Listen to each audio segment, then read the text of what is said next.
여러분, 전세보증금 사고라, 이 말은 집주인이 전세금을 돌려주지 못하는 경우를 말하잖아요. 그런데 이 전세보증금 사고 증가율이 여러분 장난 아닙니다. 깜짝 놀랐습니다. 여러분 보세요. 전년 대비 2022년입니다. 전세보증금 사고 증가율이에요. 무려 말입니다. 94.46%나 늘었습니다. 94.46%. 이거 뭐 2배가 됐다는 이야기죠. 2배가. 예. 2배가 됐다는 이야기예요. 전세보증금 사고가 말입니다. 실제로도 지표를 보면요. 2021년에 2799건이었는데요. 2022년에는 5443건입니다. 엄청나게 늘었죠. 물론 뭐 2015년에 대비하면 2015년에 한 건이었으니까요. 2016년에는 27건이었고요. 2017년에는 33건이었고요. 2018년에는 372건. 그런데 지금은 5443건. 장난 아니죠. 진짜 장난 아닙니다. 이 말은 여러분 전세금을 못 내주는 집주인이 굉장히 많아졌다는 이야기예요. 예, 2021년 대비 2배가 늘었다는 겁니다. 물론 뭐 빌라 왕이니 오피스텔 왕이니 이게 갭 투자를 해서 이게 사고를 친 것도 많아요. 그렇기 때문에 2022년이 늘어났겠지만 기본적으로는요. 집값이 떨어지니까. 임대차 3법 때문에 사실상 전세금은 많이 올려놨거든요. 그런데 이 전세금조차도 떨어져 버렸어요. 내줄 돈이 없는 거예요. 그래서 역전세난이라는 말이 굉장히 많이 나왔잖아요. 그죠? 역전세난이라는 게. 이게 여러분 이 지표를 보면 진짜 놀란 거예요. 집주인들도 지금 고통을 엄청 겪는다는 뜻입니다. 1년 만에 5천 건을 넘어섰다는 게 이게 여러분 이게 말이 됩니까? 금액이요? 금액도 장난 아닙니다. 금액도. 지금 보시면 주택 보증금 사고가 나면 실제 전세보증금 반환 보증을 해주는 데가 도시주택보증공사입니다. 여기가 말입니다. 2022년에 1,000억 적자가 날 것이다 하는 예상을 하고 있습니다.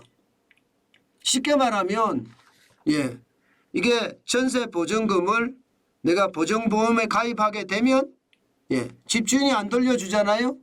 그러면 주택도시보증공사에다 신청을 합니다. 그러면 주택도시보증공사에서는 먼저 내줍니다. 세입자에게. 그리고 나중에 주택도시보증공사는요.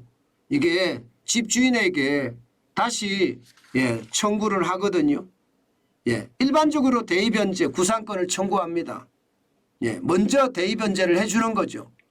그런데 여기가 보시면 2018년까지만 하더라도 휴거라고 하는데요. 휴거가 5,128억 원의 흑자를 냈습니다. 2019년에도 3,836억 원이고요. 2020년 2,918억 원의 흑자.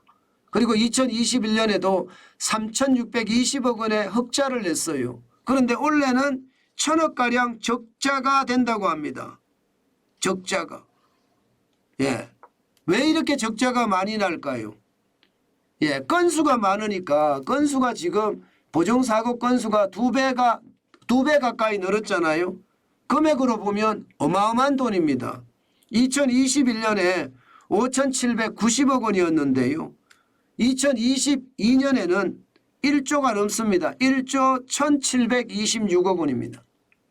1조 1,726억 원. 야, 장난 아니죠. 여기에다가 말입니다. 여기다가 실제 대의변제를 한 금액도 보면 2021년에 5,040억 원이었거든요. 그런데 2022년 작년에죠. 9,241억 원입니다. 9,241억 원을 대의변제 1조까지 해놨는데 여러분 이게 주택도시보증공사가 적자가 안 난다는 것은 이것은 웃기는 이야기죠. 그죠? 1조까지 내줬는데 진짜 심각하다는 이야기예요. 저는요 이것을 보면 두 가지 생각을 하게 되더라고요. 첫 번째는요. 야, 집주인들 진짜 지금 큰일 났구나. 이렇게 파산을 해가면 진짜 심각한 어떤 상황을 맞을 수도 있겠구나. 그런 생각도 하게 되고요. 특히 말입니다.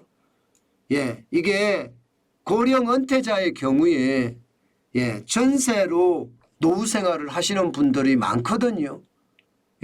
한 개, 두 개 집을 전세로 주고 노후 생활을 하는 경우가 많은데 이게 제대로 안 되면 여러분 어떻게 될까요? 고령 은퇴자들에게는 더 상황도 어려워진다 이런 생각이 많이 들어요. 저는 그만큼 말입니다. 집주인들도 파산할 수밖에 없겠구나 이런 생각 많이 하게 되고요. 두 번째는요. 주택시장이 참 침체가 심각하구나. 집값이 많이 떨어진다는 징조잖아요. 전세 가격이 떨어져서 너무 많이 받았던 전세금을 돌려주지 못해서 전세 보증금 사고가 나는 건데 결국은 말입니다. 전세 가격이 그만큼 떨어진다는 반정이잖아요. 그런 차원에서 보면 말입니다. 결국 주택시장의 어떤 불안감 지금 현재 굉장히 크다는 겁니다.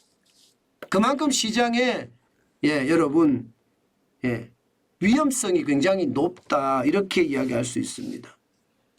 저는 이것을 보면서요. 나라도 걱정이지만 이게 전체적으로는요.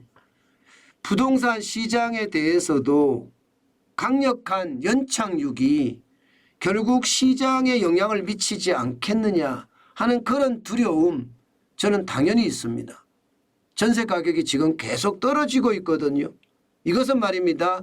시장의 불안감에 더욱 부채질을 많이 하지 않겠느냐 저는 그런 생각도 많이 해봅니다.